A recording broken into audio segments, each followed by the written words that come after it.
Welcome back to Nightcap Chat, the pop culture, comics, and gaming podcast. Today we're talking about the Dark Phoenix movie and the X-Men Fox movies in general. I'm Blade O'Neill. I'm Ken Brown. I'm Lance O'Neill. So we all just got out of a screening of the Dark Phoenix together, which was fun hanging out with you guys. That was the best part. Yeah. At least something good came out of it. I guess, yeah. But man, so this is going to be your spoiler alert for Dark Phoenix going forward, because we are going to get into the nitty gritty of it. But man, that movie sucked. I'm sorry. Like I say, there were, speaking of spoiled, there were rotten egg smells that smell better than the appearance of that Phoenix movie was after I was done. But you know, let's start with some positive things before because there's plenty to say that was bad, but it was off to a really good start in the first 10-15 minutes. 100%. The first 15 minutes were like actually accurate, and it seemed like, wow, are they gonna like make a good movie for the first time? Are they gonna take the Deadpool route and put something out that's actually good? And then some aliens landed, and you know, if you've read the comic, you're kind of like, what is going on? Because I mean, sure, the Shi'ar come to Earth during the Dark Phoenix, or actually, do they even come to Earth? They just kind of teleport them. Yeah. No, so that's actually just Lalandra comes by. Yeah, you got to come with us. Yeah, she's like, come with me, Xavier. So these aliens turned out to be the Dabari, right? Yes. Who was only once? Who the hell are the Dabari? Turns out they were in one comic panel in the entire Marvel universe. So we're not going to pretend to be pretentious, like, oh, you don't know who the Dabari were. We did not know, and so don't pretend you know either. If you say you know who the Dabari is, you're full of it. I'm sorry. Nobody was paying attention to that particular panel it was issue 135. Especially since they were a peacekeeping culture they're referred to in the X-Men that we found. 135, I believe it was 135. Yes. It was right. So for those of you who don't know, when the Dark Phoenix goes to destroy that solar system to recharge, the inhabited planet is inhabited by the Dabari. And the race gets annihilated except for Vuk. That's V-U-K. Yeah, we're not cussing here. No, we're not.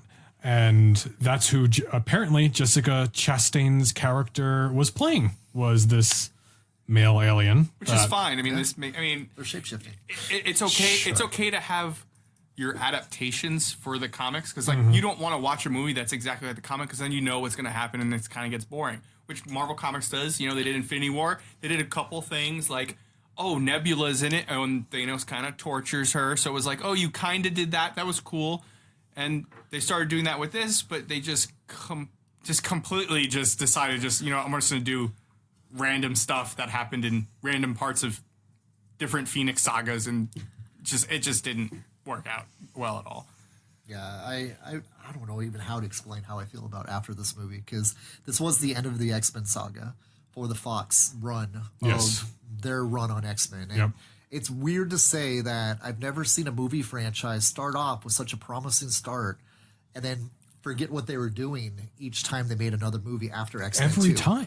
Yeah, like X-Men and X-Men 2 was, I think, the pinnacle of where they reached their maximum potential of what they could do. With a few accidents, apparently, along the way. And Days of Future Past was okay. That was the reset button. Yep, it was a decent movie that fixed everything. And then you fixed it to just butcher it worse, almost. And you would think, like, wow, like they really realized they've been messing up and they figured out how to reset this so organically. And they did a good Deadpool.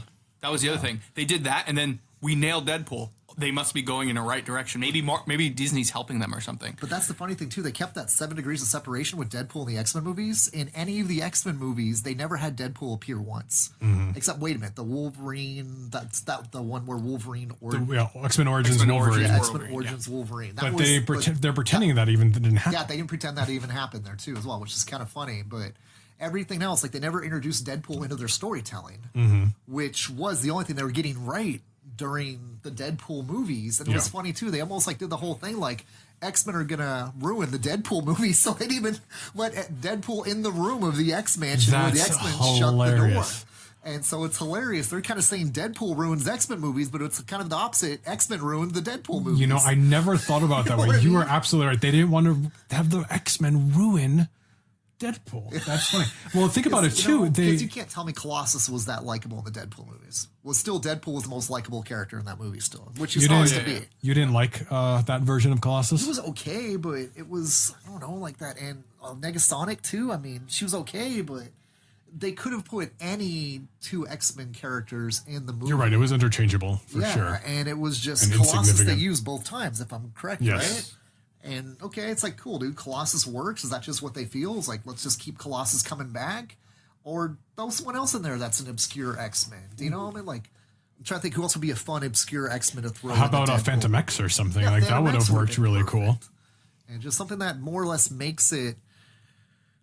It almost was trolling the X-Men of, like, Colossus is the worst X-Men. We're going to throw him in the Deadpool movie, according to the X-Men movies. I see what you're saying. Oh, we have been invaded by my dog, Seamus.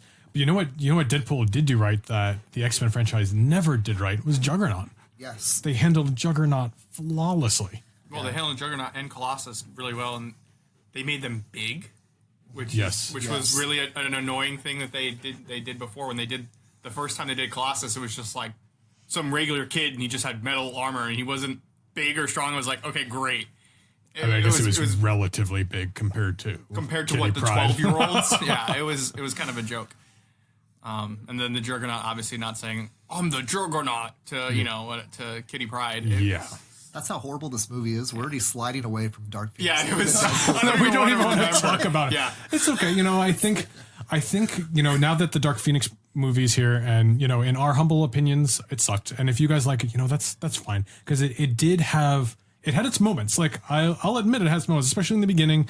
And there's little tiny things that happened along the way that you could say very loosely references the comics. The most comic accurate character in the movie was by far Dazzler. Yes, that's my girl. I love Dazzler. She was great. She looked good. They had her doing the lights. She was just doing her perfect. The makeup was great. They had her the light show doing a little light show and singing. It was like, okay, that's exactly how I would think Dazzler would be. And you know what? I didn't want Dazzler to even be in this because she's one of my favorite Marvel characters, but I can't even be upset. Dude, they executed her perfectly. I don't understand though. You execute Dazzler like to a T. And then you just screw everything else up. How do you do this? And then the Grant Morrison X-Men run story. Yeah, like the costumes where they had let's make it look like we're unified. And I love how the X-Men are even trolling Professor X on that. You just want us to be cookie cutter type of things that people can relate to. And I go, they're paying homage to cool things in the comics that we'd recognize. Yeah. And they still explain it like it's a waste of time that they did it with. Yep. Okay, or how about the fact that also right after that Mystique goes, how come the women are saving the men here? It should be X-women, not X-men. What does that have to do with anything? Like, they just, come out of left field like, what? What is women and men? What is this?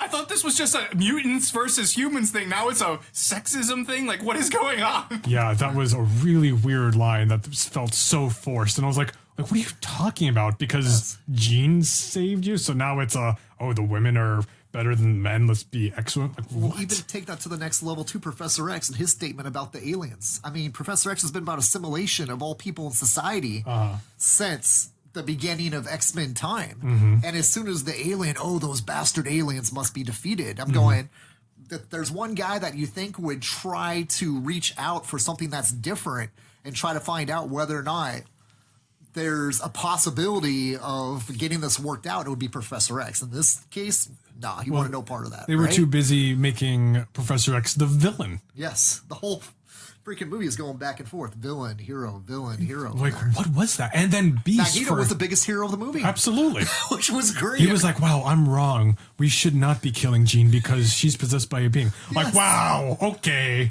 So, I mean, in the comics, there is like a conflict between Cyclops, who is the leader instead of Mystique, and they replace, which is just whatever. And they do have like arguments about like how they're leading, and Professor X kind of steps back and realizes, maybe he's not good for the newer X-Men, and he, the older X-Men. Yeah, that was different. But they weren't fighting against each other. They were just like typical like arguments between like managers, kind of a thing. Yes. And this was just like, you're the villain, you're a bad guy, and you're evil, and it's just. And the funny thing too, and Cyclops had no problem with any of it. He's the guy that you think like the Beast had the problem with how Professor X more mind wiped Jean Grey. Mm-hmm. Cyclops, his most significant other to Jean Grey, the whole thing was like, Yeah, I don't know. I'm okay with whatever Professor X says. Yeah, that's my girlfriend, Mystique, though. That's all I know. Exactly. What is going on? I found it to be very out of character for Beast. Yeah, and then the comic, Cyclops was the one that kicked Professor X out of the X-Men after Deadly Genesis. Really? Remember, like, the Deadly Genesis story where that it's not the Dark Phoenix saga, but it's another story where Cyclops found out that the X-Men were being mind screwed by Professor X because of what Professor X thought was best for the X-Men. And that's fine. That's what they were touching on in here. I felt sure, but to me, that has no place in the Dark Phoenix saga. Like, that's fine. It's in the comics, but like, how many things are you going to throw in there when like the Dark Phoenix saga is such an iconic storyline full of the great subplots of the Hellfire Club and the Shi'ar Empire. Club at all. Not even the Shi'ar Empire. But like, they had these. I keep forgetting what they're called. The Dabari instead of doing the role of the Shi'ar. But I mean, I think we're all pretty big comic book fans, and we did not even know what that was. Yeah, I think they were afraid, and they not have enough time, or who knows what they were thinking on this. But they didn't put any effort into trying to make the diversity of how great this was. It seemed, to my opinion, it seemed like they were trying to go for something that they could do cheap and easy, and people couldn't really say, the Dabari shouldn't look like this, or the Dabari shouldn't be able to do that. You know, they shouldn't be able to shape. Really, you can make the Dabari literally do anything. We just be like, okay, I guess they can do that. Yeah. So I just feel like it was just a cop out of, hey, we'll do this instead of having to do the Shi'ar Empire and they look like this, and we have to actually have to like put time and effort into making these characters right, and just let's just go by the because now the final battle. The Dabari are apparently shapeshifters, which I'm not sure if that happens in the comics or not, because I honestly just did a Google search on them right before we started recording.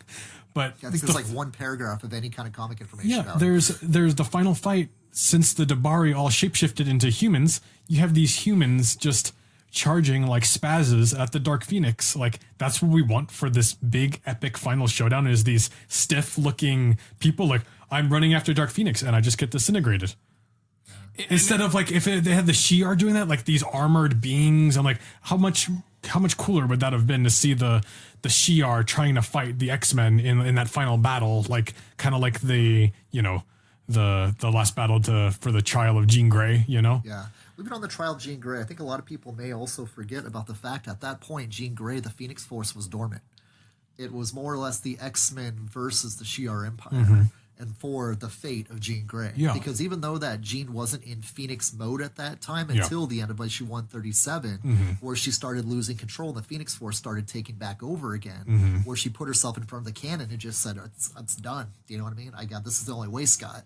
And Scott tries talking her out of killing herself, and she fires the freaking cannon at herself, and the Phoenix Force goes up into, the galaxy again. So, I mean, that was one of the only cool things about the ending, is she does kill herself.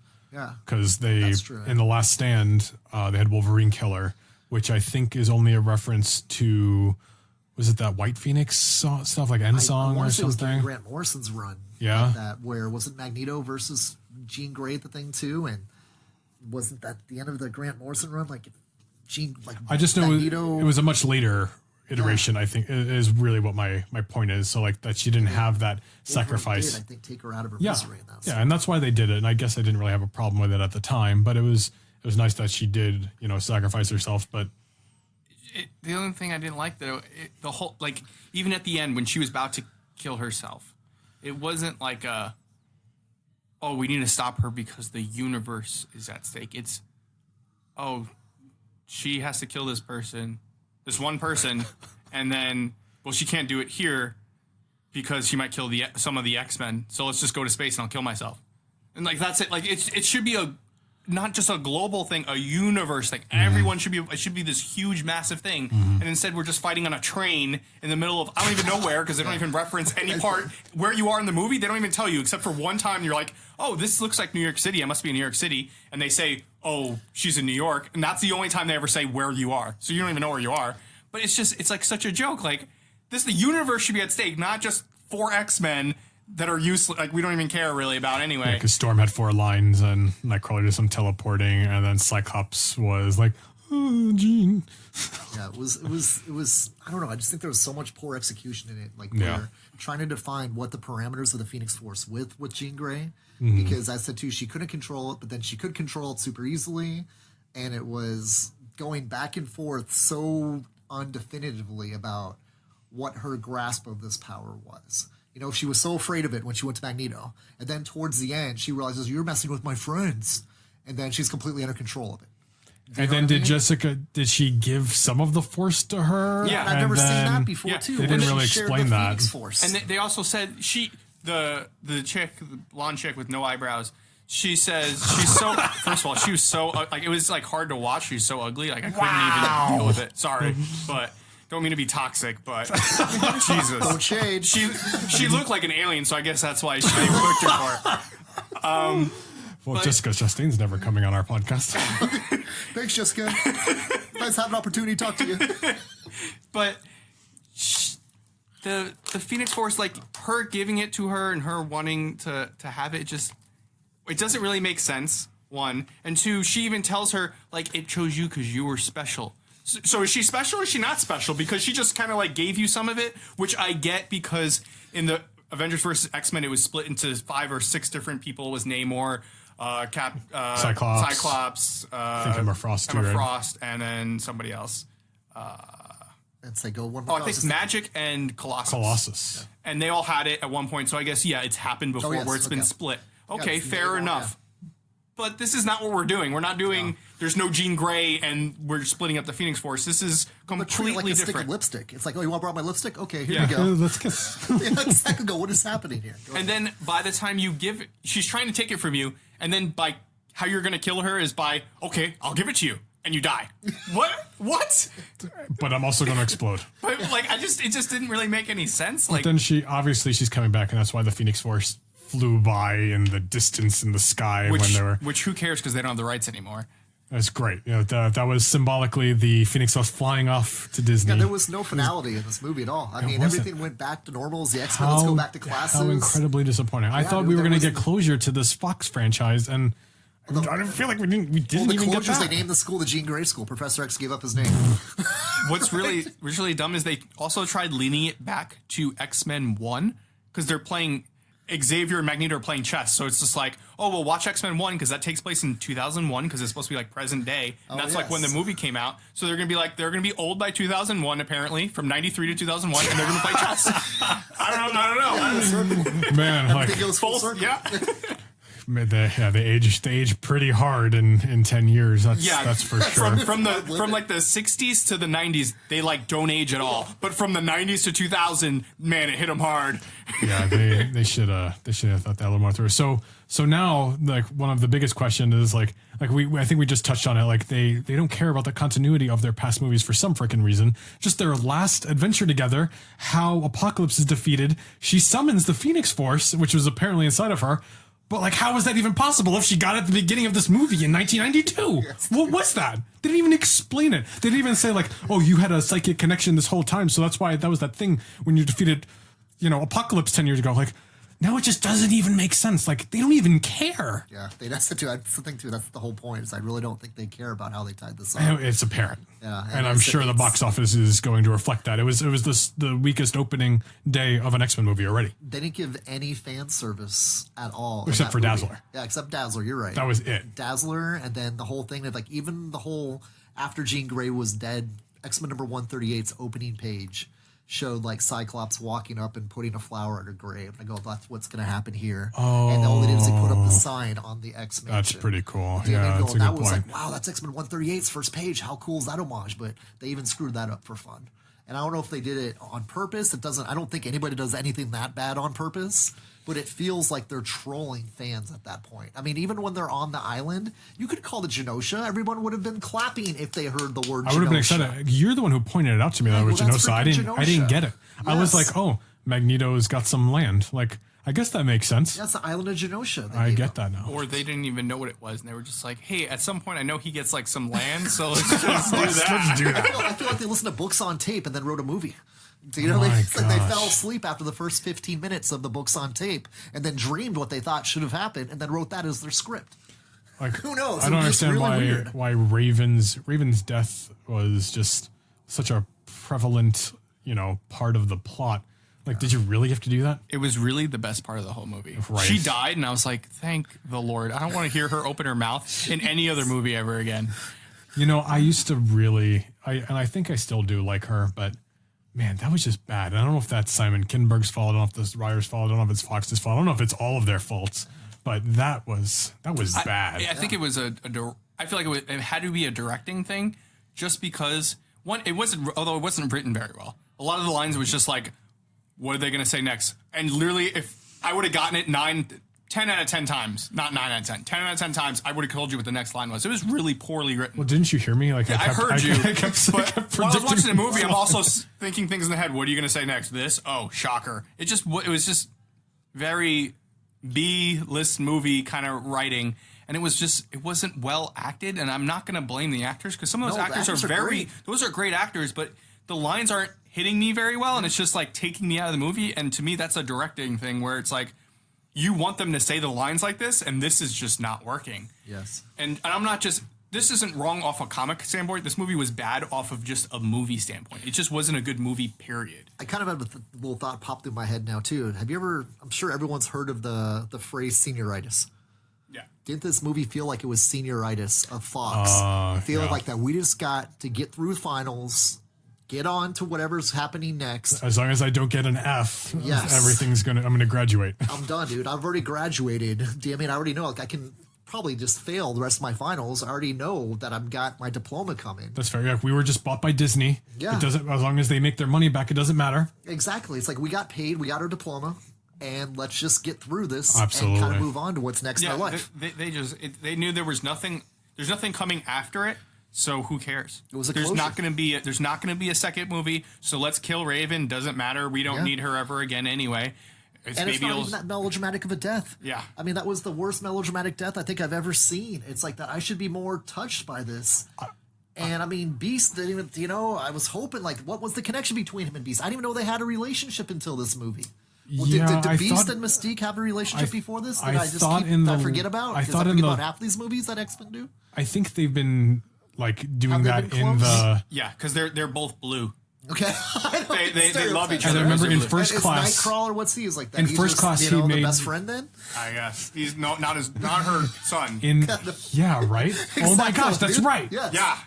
That's not our son. Yeah. Mystique's son. I wouldn't even care if Beast was his father at this point. Yes. As long as it was so many Mystique's storylines son. they could have added on, and they just never Well, did. because remember in first class, he made the cure to make him not blue, and Mystique was finally okay because of talking to Magneto that it's okay to embrace being blue, and then he stuck himself with the cure, and that's why he's able to now he can shapeshift from. But she was like, "That's you're beautiful. Don't change who you are," and then it kind of changed, and then they did have their little moment, or whatever. But it was just If the person you love died, it was just like, it wasn't very. Oh no, I'm sad. Yeah. And that was about it. And then getting mad at Professor X. Well, this was apparently class. Professor X's stepsister, so he should have been a little more upset. Torn up too, yeah. Because he's known her the longest, according to the Fox movies. Like she had no. We didn't even need Mystique in the Dark Phoenix saga. Yeah. That's really what this comes down to. We didn't even need Magneto. It's just someone I think Brian Singer must just like the character Mystique. Let's put her in the show. And because I said too, there's no way this is a Hugh Jackman-itis.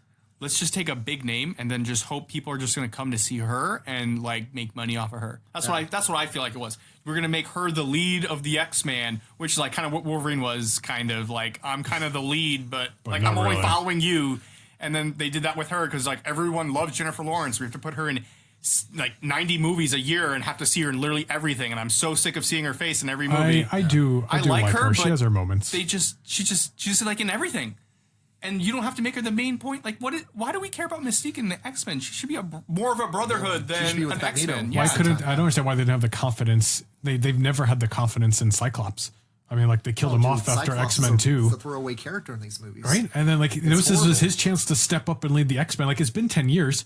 You could have told me anything, and I would have believed that he learned how to be a good leader. Yeah, he was just Jean Grey's love interest, and not even a good one at that. Yeah. And then Storm had 3 lines. Cyclops, yeah. Mm-hmm. It was just, I don't know. I said it too. It's senioritis is the best way I can think of it. Yeah. It's like that. Let's just get through this. And we're done with the X-Men. We're done with high school. We get to move on with our lives. And Professor X is I love you all. Whatever else we're doing with our movies now. No, you're absolutely right. But then, they're not even doing movies anymore. Doesn't Fox Studios all owned by Disney now? Yeah, yes. the whole thing's owned. Yeah. And a lot of people were just laid off. Yeah, that's a good point. I said to graduation, it's like we got to go find what we're going to do next. Fox has nothing for us anymore because Disney is going to be the one taking over and making this good again. Well, so like I apologize for any Fox member that did good stuff over the years. It's not fun to lose your job, for sure, and like that's depressing, like no matter what. But I mean, like it's going to be exciting to see what Disney can finally do now that the mutants are home. But like I'm wondering, the trailers looked good at the convention too. Which you were so excited. It was such a joy seeing you watch that trailer for the first time. Like I have never seen somebody. What felt like the Phoenix Saga. It must have been the first 15 minutes of the movie I walked in late to see that was being shown there. I don't know, like that. I felt unfortunately got stuck in traffic on the way there. Yeah, all you missed was they did her parents dying in the car accident. So she's sitting in the back seat. And her mom's playing a song she doesn't like, so she doesn't know her powers are changing the radio. Yes. And so she keeps messing it, and it's like, Gina, you're doing that? And then she starts hearing voices and stuff. She's like, stop. And then like, I don't know if it like distracts her or if she makes the mom stop, but it's two one-way lanes, and the car veers off, and it hits an oncoming car, and her mom dies in the car accident. So they even changed that for moviegoers. Yeah, they did, but I and that's fine. I just appreciated that her Jean Grey origin, if you will, involved a car accident, even though it wasn't an accident with her friend. So like just the stakes of her parents, like I was okay with that. But so as soon as it happened, this is what crossed my mind. Maybe they're trying to be like Disney and they wanted to start off with a tragedy. Like, oh, my mom died. Literally every Disney movie with Lion King, all those movies, the dad dies, the mom dies. And that's just felt like what they were doing. But they nailed it. And then it was like, oh, the dad didn't die. It was kind of supposed to be like that. That was literally the plot twist of the movie. Like, oh, the dad's actually alive. I was surprised. He didn't die in the car accident. Shocked. I was like, I didn't get that. Well, I just felt like that whole scene where Professor X rolls in and this little girl who, in my opinion, she was so annoying in this movie. I'm sorry. That little girl, I couldn't stand her. I was like, just get this girl off. Well, it's like, oh, my parents are dead? Yeah. Oh, okay. What happens to me now? Like aren't you a little upset? That's what I was going to say. Like, don't you have a little bit of Bruce Wayne-itis or something? Jeez, dude. He comes in, he's like, yeah, they're dead. And she's like, oh, okay. Like, the background was horrible anyway. Like, oh my gosh, like, did we need to call Child Protective Services over this? Because, like, you're not upset at all. Like, oh. So what is this, Brightburn all of a sudden? What happened here? But then they also, when they're doing that, like, is she trying to say, like, oh no, the voices, and she's like, can't control, is this the Phoenix Force, or is this just her regular powers? No, and apparently it wasn't the Phoenix Force. But was it? Because in Apocalypse she had it. So it's just the whole thing's just confusing. She was just not controlling her powers, but then Professor X still put the pillars in her mind, but that had nothing to do with her getting the Phoenix Force anyway. Yeah, dude, it's like this whole thing was more as Jean Grey had all these abilities, it seemed, but then the Phoenix Force turned it up to like 1 million power source. And that's fine. And it did make her this creature of desire. And it, I think, the Phoenix Force experience and sensations, in a different way, having a host and stuff. In a way. I think they very subtly touched on it when she first comes out and she meets Cyclops, and I thought they were gonna, She's like, I need to satisfy my needs. I thought they were gonna get a little more into that. Yeah, they didn't do it at all. And I'm sure you don't want to have an intimate scene like that ruin your rating, but like I think they should have done it. But they just drop an F-bomb for no reason, right? How weird was that? Cyclops, yeah. People. It just doesn't make the whole thing doesn't make sense. She's supposed to feel like this feeling of like ecstasy and just like this heightened sense of like everything. So she should just be like, I don't want to say she has to be like promiscuous or anything, but like you could have went a little further than just, oh, I kissed you. It should have been lots of emotions, but they're said like she's a being of emotions and anger, and like she only got mad a couple of times, like sure, she accidentally killed Mystique, and then she was upset about it, and she told Magneto, and then she was like, oh, you're gonna kill me with a subway train car. Because like even in the comics, right after this happens, she goes. Cyclops goes to talk to Angel because Angel's part of the Hellfire Club, and he's like, "Hey, he? Yeah, he owns them. He owns them. His parents die, and he gets the rights or whatever to the Hellfire Club, and he doesn't even realize that they're this evil organization. Anyway, but Cyclops is there talking to him like, "Hey, what's going on with this club?" And he's like, "I don't know what you're talking about." And then all of a sudden, Phoenix comes by, and he's like, "Okay, it's time for us to have like our alone time," and she just transforms into like a bikini basically. Yeah. Wow. And then Mountain she tops, takes yeah. off on the mountain. She takes off his glasses. He's like, don't worry, you can't hurt me anymore. That's right. And then they just literally, I mean, they imply that, you know, they get it on. X-Men 132. You could have literally just done that. Like, that's not a big deal. It would have been great. It makes sense. That's just exactly what happened with the character. You didn't have to. That's right. Totally. It's like flooding back to your episode. And we had an Angel in the last movie. Yes. We couldn't have done the Hellfire Club and went ahead and did that. Like you didn't even have to have Sebastian Shaw in it if you were worried about, you know, Kevin Bacon playing a role with Emma Frost. And it was such a tease too. Like when they first introduced what's the name? Jessica. What her name is? Chastain. Yeah, Jessica Chastain. When they And first sorry show if her, we're pronouncing she's that wrong. dressed like Emma Frost. They're sitting at a dinner table with a bunch of friends No, you're who, right. first thing in my head is like, dude, Hellfire Club. Great. Yeah. This movie's going perfect. It's It like did seem an like a ugly family Emma drama. Frost. Yeah. Oh But the dress looked like an Emma Frost Yeah. dress. Yeah, no, I mean, You know what I you're mean? right. It was white, and I thought so too. I'm like, And she had blonde, white hair, just like Emma Frost. as soon as she came back in, I thought they were going to say, Emma, is everything okay? Yeah, they didn't even do that. It was that's just like, okay, boom. We did the X-Men story as much as we could. Time for aliens.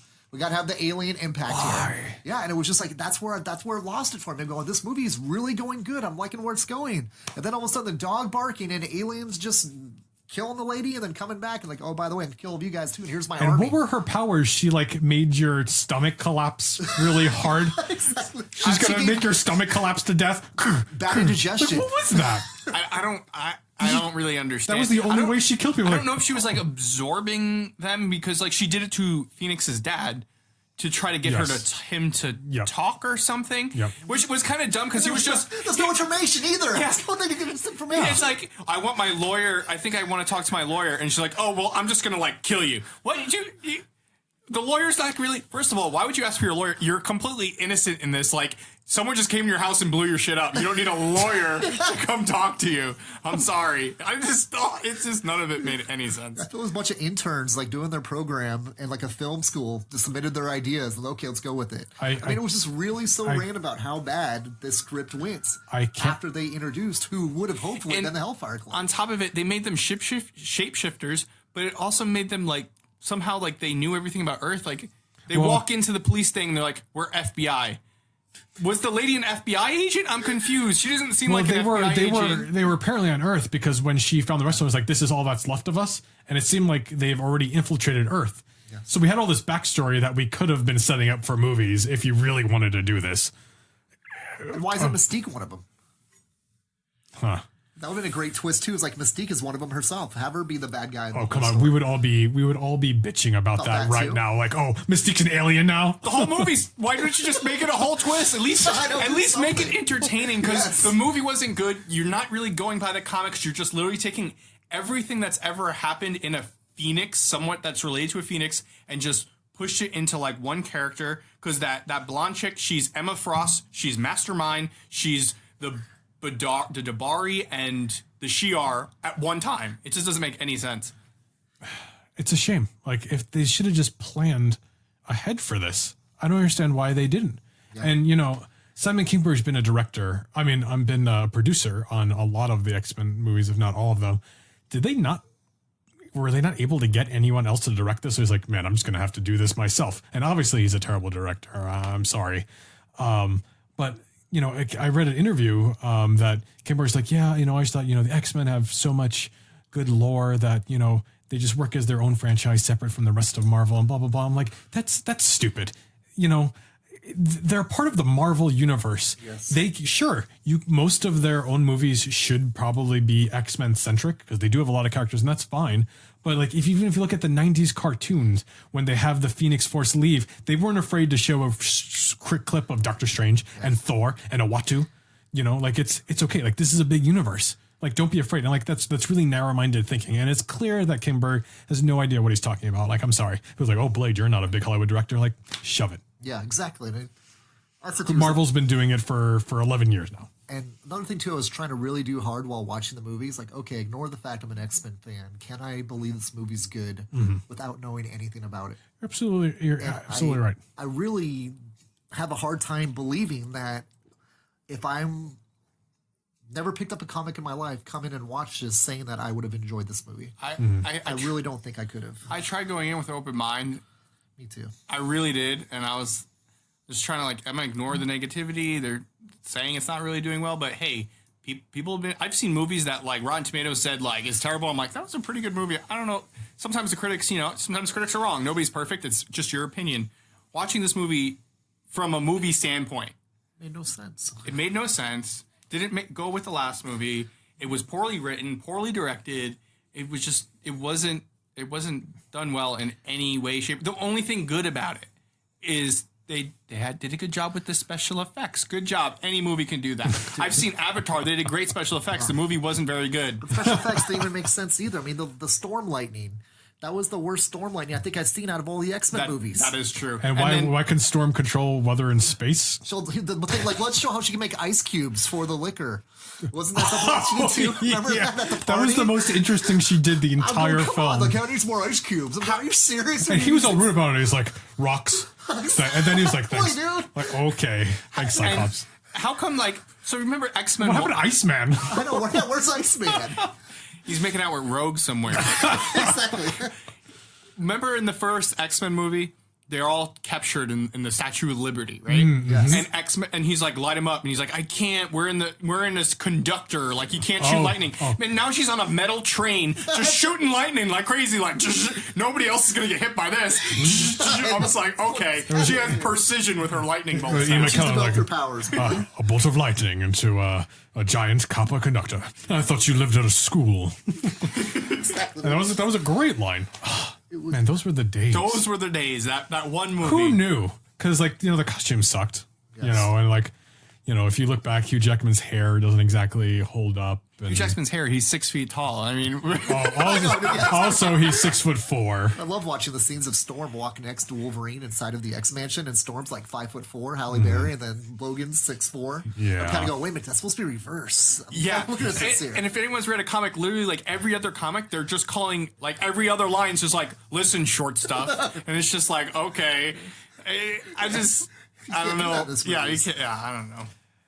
Well, And I want to suspend beliefs like, okay, this is just a different reality in a different universe. These are different X-Men stories, but the stories are so disjointed, you can't even use that argument that it's another universe. Like with the DC movies, okay, it's another universe. The Marvel movies, it's another universe. But it's the same characters, but the storyline's linear. And in these X-Men movies, there's nothing linear. They even tried correcting their linearism with Days of Future Past, and then they screwed it up again afterwards. You're so, right. like, linear... It's like they don't read any of their own reference on everything, too. It's bad enough trying to read the comics, but look at their own past movies and trying to make sure they fit together like Legos. It doesn't work. Well, how about a lot of their after the credits scenes? So sometimes they follow through, sometimes they After didn't. credit scenes, we left so quickly. We wanted to get that out of our head. I don't know if there was anything afterwards or not. No, we stayed. No. What I'm saying is like this one movie we saw today, right? Yeah, we stayed to the end. There wasn't anything, but what I'm saying is they certain after the credit scenes that they've done in the past. So like they did Apocalypse, and that was really cool. That was one of the best after the credit scenes ever. And they went ahead and did Apocalypse, but the last movie had the Essex reference. Yes, that was a perfect never. reference. So now we never even got it, and we never got that. How about when I forget which movies after the credit scene was? I don't know. Was it for the Wolverine? When he's got the bone claws and he's going through the metal detector and then suddenly everything stops and then old man Professor X and old man Magneto. It's like, we need your help for something. And the next movie was Days of Future Past. So when did that happen if the Wolverine takes place after the Professor X got dissolved, but he had the bone claws and then they were building the Sentinels on the screen? When did that take place? That was really weird. Do you see what I'm saying? Yeah, as I said to you, They're not Marvel. They don't understand how timelines work, like how going back into the past. Endgame. They kind of made up their own thing with how going back into the future and the past. But they were talking about the Sentinel program. But when they did it in Days of Future Past, they went back to was it the 60s or the 70s? I think it was the 60s. And yeah, the 60s. And then Trask was making the Sentinel program back then. But why was the Sentinel program on the TV in the Wolverine movie? And they were talking about the Sentinels are coming, they're going to destroy everything. Yeah, because Deadpool messed with the past. That's what it came down to. This is all Deadpool's fault. This is all Deadpool's fault. All these movies are terrible. It's Deadpool's fault. He's messing with too much, and that's why nothing's working out well. But there was a point like where that's why kind of Disney wanted to get this deal done with Fox is they couldn't. like the stories, Sony at least was working with Disney to try to make stories where the comics could at least adapt easily to what was going on. Like with the whole organic web shooters, that was Sony's idea to do Spider-Man with organic web shooters. So they did the other. They kind of like, hey, Spider-Man with this metamorphosis, so we can at least have people that go to see these movies understand what's going on. Sure. But Fox went so far off the wagon that and weren't confident in a lot of the core concepts. There's nothing that they can do to make it work anymore because they can't pigeonhole things in that never happened. Yeah. And the Fox was doing whatever they wanted with the scripts. And it doesn't help that Fox was... They took their movies, they're rebooting it, we're hoping they're going to do right, and then they have all their movies take place in the 70s, 80s, and 90s, and it's like, well, now we really can't relate it to our movies because all of our movies are taken in the present day, and then Captain Marvel's in the 90s, so it's like, we can't relate this at all, so it's just going to be a reboot when they get them back. It became a train wreck, and they had to finish the train wreck until Marvel got the rights back again. And it's a shame. I almost wish Disney pulled it. I'm assuming they didn't, just to try to recoup the money they spent on filming it and paying the actors and all of that. So it's going to be interesting to see, like, are they going to have new mutants movie coming out still, right? I'm telling you, like, by a year, they said it's another year out and they're going to do reshoots again. I would be shocked if they did not bother to make that the first MCU they need to now mutant movie, because it's all about the characters all in the trailer. You know, like that Macy Williams and all them play, you know, Wolfsbane and all that. Like, they haven't been in the Fox movies. You can use this as a jumping off point to introduce mutants into the whatever. Especially the Hulk already said that, you know, a lot of the energy from the Infinity Gauntlet is gamma. You get gamma mutations and blah blah. And if that's what was the catalyst for there being a lot of mutants out in the world, like, I wouldn't have a problem with that. Yeah, I said too, is like that, get off this train wreck and start fresh. I mean, I said too, it's really, I've never felt sick to my stomach after watching a movie. Wow. And that's just like, I love the Dark Phoenix saga. That's part of my problem. It's like that. And I said too, I'm trying really hard, like, hey, the movies are different than the comics. I have no problem with it. But at the same time, when the stories can't even stay to its own track, is that a train pun? I hope so. Yeah, it works.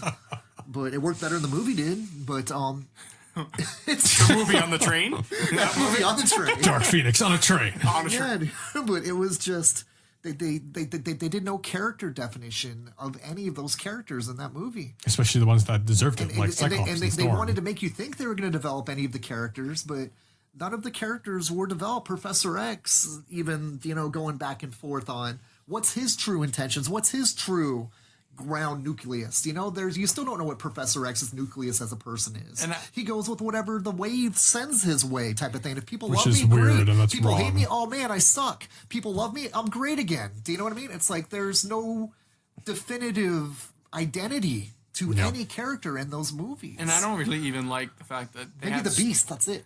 I don't, not even, because why would Beast would not go like, let's go kill Jean? No, I don't like how they did really any of the characters. I didn't even like the actors that they even picked for the characters, to be honest. For pretty much all of them, except for Magneto and Professor X. I was going to say, like, Fassbender and they're fine, but I don't like. You might disagree with me. I don't like Jean Grey. I don't like her as an actress. She's okay. I cannot stand the guy who plays Beast. He just doesn't. And it's not him as an actor. He just doesn't fit as Beast. It's just my opinion. I would agree with that, because Beast is hunky. It just doesn't make sense. And then Quicksilver is just, in my opinion, he's just so annoying. Marvel did such a better job, and they just killed him off. And I actually love that Quicksilver. Thought he was great. Well, you're actually kind of a Quicksilver fan. Yeah, I used to love Quicksilver when I was a little kid.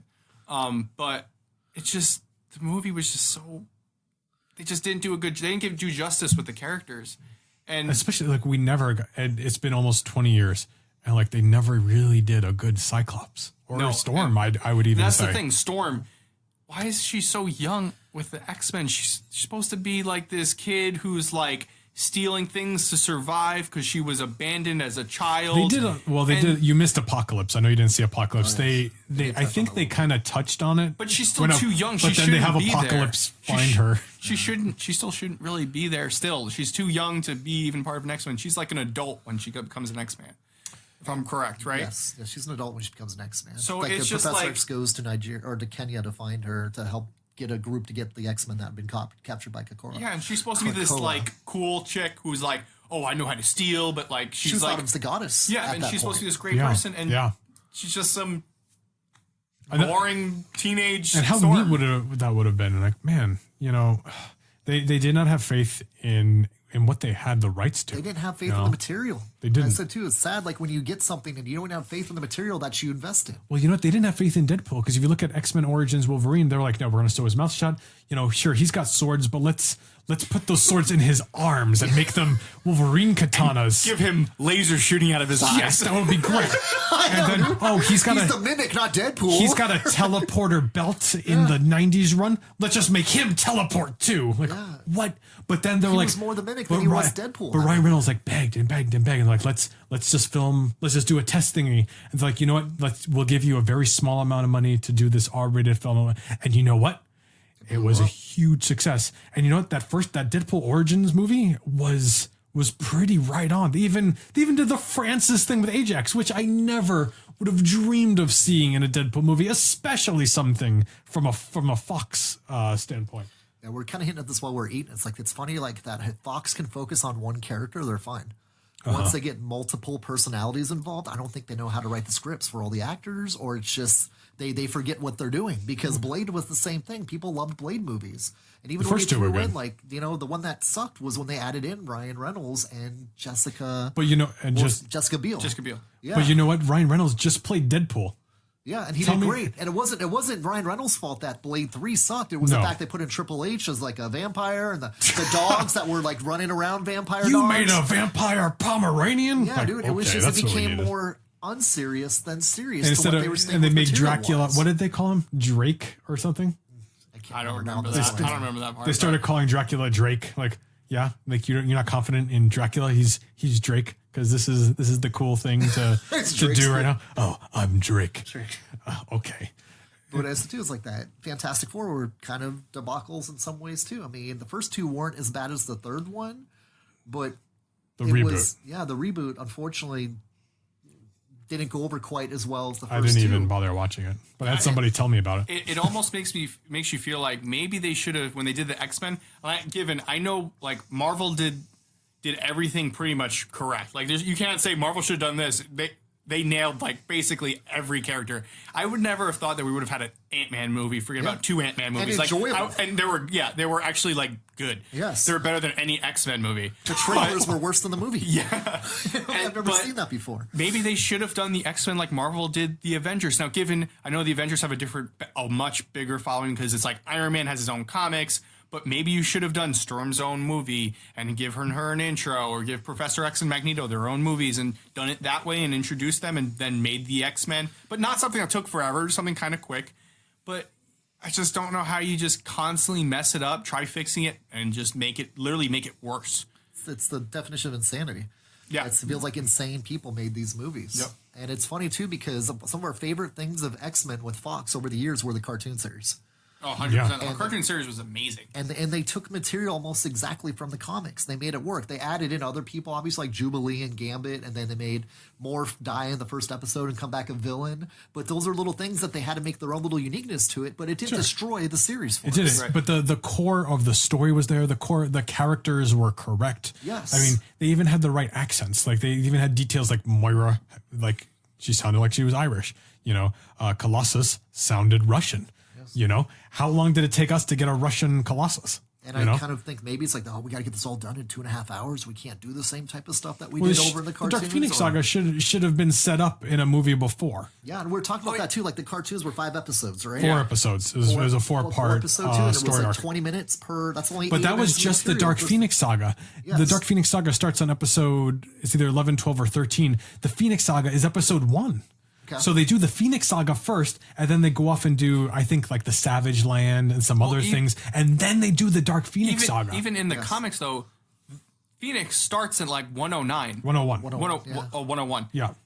And then the Dark Phoenix Saga is like 131 to 139, and it's like, they took like 30, 40 comics to end up finishing this. You could have done a whole movie where she's just Phoenix. Yes, That the should have been sequel, one Dark movie. Phoenix, yeah. Yep. One movie should have been her having the powers, figuring out how to establishing use these space aliens, where she saves the space alien that she and then all of a sudden she Shi'ar can't Empire. deal with it. Absolutely. Yes. And it was almost like they She got started that. corrupted by the evil, the mind messing of Mastermind. Right.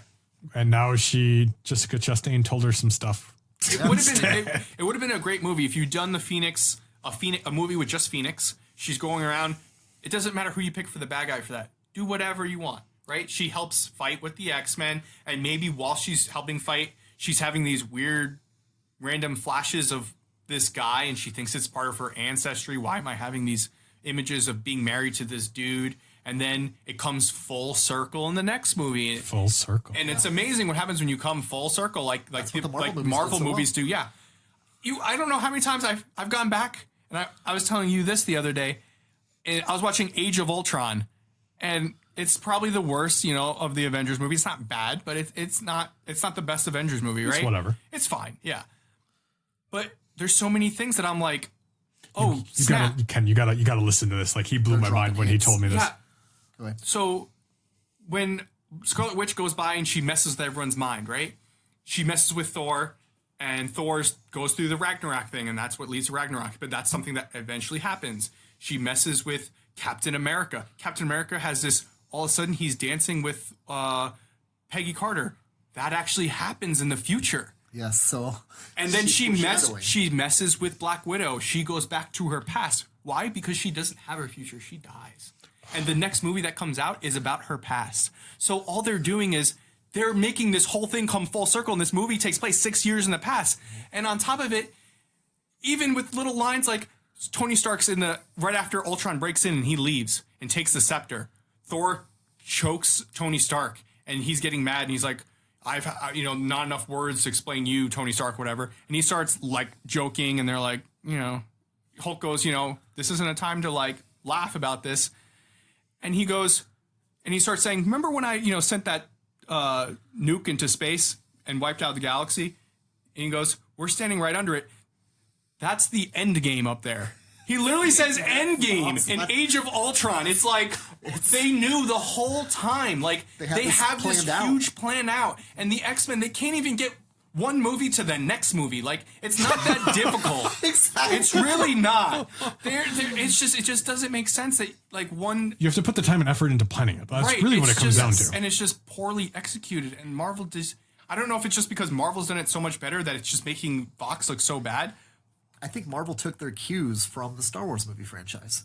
What George Lucas did is he started a story and he made a whole freaking universe out of it. And I would argue, even though, you're absolutely right. And the Marvel universe is technically older than anything in the Star Wars universe. Absolutely. But they look at the fact of like, okay, look at all the stories that are on the table. Yeah. What stories can we tell that connect together to tell a grand story that fans will be on board with, even though it's not exactly the same material? And it hasn't been. Do you know what I mean? And Marvel screwed up along the way, especially if you look at something like Iron Man 3. But they even... But they included the kid at the end of the movie. Like, they didn't throw anything away out of it. You're right. Except their mistakes. But they even tried to retcon the Mandarin being Ben Kingsley in that short film. But like they know they screwed up. Yeah, they did. And have they really screwed up since? I mean, like, to me, like, Spider-Man Homecoming has been the weakest movie since Iron Man 3. But even then, like, wasn't Dark Phoenix bad. Honestly, it wasn't that bad. And then looking back at it, it did have a big impact just as far as like the relationship between Tony Stark and, because I mean that was a big part. That was literally that was almost the whole reason why Tony Stark was like, man, I have to try to figure out how we can go back in time, because he was like, it just hurt his conscience so much that Peter Parker died, and he wanted. That was really the biggest reason why he did that. Sure. So that movie was a big catalyst to Endgame. But it just wasn't very. It was honestly like I was just disappointed because it was just my expectation is that we're finally getting a Spider-Man movie that takes place in the MCU, and I just wanted more of a connection to things. I mean, sure, yes, Iron Man's in the whole freaking movie, but I don't know. I guess I just secretly wanted like to know Venom was coming or something, or the Green Goblin. To see like what the fallout's going to be, because Nick Fury's the major Tony Stark of this movie. Yeah. Because the last movie they had Tony Stark. This movie looks like Nick Fury is going to be the new mentor to Spider-Man, obviously. And some of Mysterio, I guess. The guy that's, I keep on saying Dum Dum Dugan, but it's not Dum Dum Dugan, the Jon Favreau character. Oh, Happy Hogan. Happy Hogan, thank you, dude. I always get those two mixed up for some reason. That's pretty funny. And dude, Happy Hogan's like going to be another major character. It's still going to be mentoring to Peter Parker on the side. Almost like he says Jarvis now. I mean, yeah, and we'll see. When we planned this episode, we did not plan to be this negative, but like, man, guys, we just couldn't help it, and we're sorry. And this will probably be our first explicit marked episode as well. But before we close out, I wanna end on some positive notes. So we've had almost 20 years of the Fox X-Men movies. Looking back now, assuming New Mutants is not going to have to do with this, what was your favorite X-Men movie from the Fox? Wow, Lance, you look like you're really struggling there. I still want to say X-Men 2. Okay. Was part of my favorites. That was really good. And I said too, it's like that. The only thing that I didn't like about that is like I dealt with it because the story made sense. But I like the whole Stryker from God Loves Man Kills. Yeah, absolutely. And making him into more or less the soldier Stryker kind of bugged me a little bit, but it fit with what they were doing inside the story. Yeah, absolutely. And I mean, the Weapon X thing was kind of cool on that. It wasn't as perfect as it could have been. But and they just were setting up a Wolverine movie. Yeah, dude. And it was, to me, it was a good moving the franchise forward movie. Sure. And then after that, they just completely, let's just go off the rails. And it's a shame they wasted Jason Wingard in his catatonic state at that point, because that was caused by Phoenix, right? And then we set up Phoenix at the end of X-Men 2, which didn't have a good follow through. How about you, Lance? That's tough. I don't want to. I feel like maybe the first X-Men, but I don't know if that's just more of a nostalgia thing. Sure. Because it's just that was the first one. I was young. It was like, it was actually like it was good for its time. It was great for its time. It was great for its time. Yeah. But maybe Logan. It was just that was such a like I cried. It's like one of the few movies I cried at. So I probably have to say Logan might have to be the movie that really hit me. That was my second favorite easily. Yeah. Logan is definitely one of my favorite ones, but like Logan was awesome, and yes, I cried, and man, what a great adaptation of X-23. Absolutely. But going up to Canada at the end too. Oh my goodness, there was so many good things about it, but like it was literally so depressing. Like I don't know if I can watch that movie again. That's the problem. It's hard. To me, there's like certain ways to evaluate things, and when something doesn't have a rewatch value because it's so depressing, whatever the case is, it does kind of hurt it. So that's why it's kind of hard to say that is my best. But I think those are definitely in my top 3, along with Deadpool, because I never thought we would get that good of an adaptation of Deadpool. I just wish that particular iteration would have been integrated to the rest of the Marvel universe. That's like my only hesitation. But like I think I'm kind of on the same page with you guys. But man, if we're not including Deadpool, 100% for me, Logan. It's like if you put Deadpool, it's a whole different story. Yeah, Deadpool. So now Deadpool. If it's Deadpool, Deadpool's included. Oh, then Deadpool. Okay, then Deadpool for sure. Oh my goodness. It's not even close. Yeah, because it's so linear. It's a story that's told from beginning to end, and it makes sense the whole way. There's no confusion, and it's accurate at all. Yeah. It is. Even Cable was pretty good. The problem was confusion after confusion after confusion and reworking. And as the two Apocalypse, I wanted Apocalypse so bad to be so cool, and he was just a joke. And I know Mr. Sinister was like hinted at. Mr. Sinister, that's great. Nathaniel Essex and the connection to mutants. Imagine Professor X, Nathaniel Essex story. What about Amal Farouk? Let's throw him in the Legion TV series rather than have him be a rival in Professor X. Let's drop every single freaking ball we have and pretend we don't know what we're doing. And that's what they did for 15 years. No, 20 years. 1998 was when X-Men came out. It was either 98 or 2001. Was it 2001? Because was it that far? I think it was 2001. Okay, so almost 20 years of X-Men. I think 98 was Blade. Blade was 98. Okay, all I know was like that. They had 20 years to get this right, almost, and they couldn't do it right since the beginning. And the beginning was the X-Men 1 and 2. I feel were. Okay, we got something good here. Is it because Bryan Singer went to do Superman? It was a good start. It was all off the rails from there. We came back. It's like, I need to fix this. I'm going to do Days of Future Past and then fix it. Then he leaves again. And then everybody else just drops the balls again. I just feel like, what are you guys doing this whole time after X-Men 3? At least we can look forward to what Disney and Marvel does. No, this has just been one big rant. And and we all are. And we love the X-Men. And sorry this was such a negative episode, but we love the X-Men. You guys are great. Yes, and it's just honestly, it's coming from a place of love. Yeah, and it's passion. Yeah, it's passionate. If you care about something, you want it to get done right, and you're not going to settle for below mediocrity. But it's great for that it's over though. I think that's the biggest thing is like this is the end of that era, and hopefully there's just nothing but good. It can't get worse from here. That's just, In I guess. theory. It was like being in a really bad relationship. You kept on thinking it was going to get better. And Yeah. then finally, it's like that. You just got to cut ties and say, hey, it was a great part of my life in some ways. And there was some good moments, but overall, this was a toxic relationship we need to have end. Right. Yeah. And speaking of toxic, we didn't even mention the Fantastic Four. So, and we haven't even gotten there. So let's not go there. Yeah, that was like your ex-girlfriend's best friend. All right. Well, we appreciate you all listening here. And we hope that we hope you enjoyed X-Men. So we want to hear if anybody out there can change our minds Yeah. and let us know about things that we are just not getting out of this movie, because I really want to have positivity come absolutely out of our podcast. let us know in any of our social media accounts, Facebook, Instagram, and Twitter, Nightcap Chat, or Instagram Nightcap_chat. But yeah, we're more than open to engaging in the discussion. Yeah, and if you do change your mind, we'll just call you Mastermind from now on. Oh. It'll be just perfect. Jason Wingard, just with the marketing saga. Well, we appreciate you all listening. Don't forget to like, subscribe, and please just share. If you do enjoy this podcast, share it with your friends, because word of mouth is something that like we not only appreciate, but like this is how we thrive. So I mean, if you do enjoy this, even though this was a particularly negative episode, just share it with your friends, because this isn't just us talking. We want this to be a part of the conversation. But we've got E3 coming up this week, so the next episode we're going to delve really big into all the big E3 news, so stay tuned for that. Super excited. Very excited. A lot of good things coming up, so that's going to be a very positive episode, but we appreciate you all taking the time, and thank you all for listening. Thanks for listening, guys. Thanks for listening.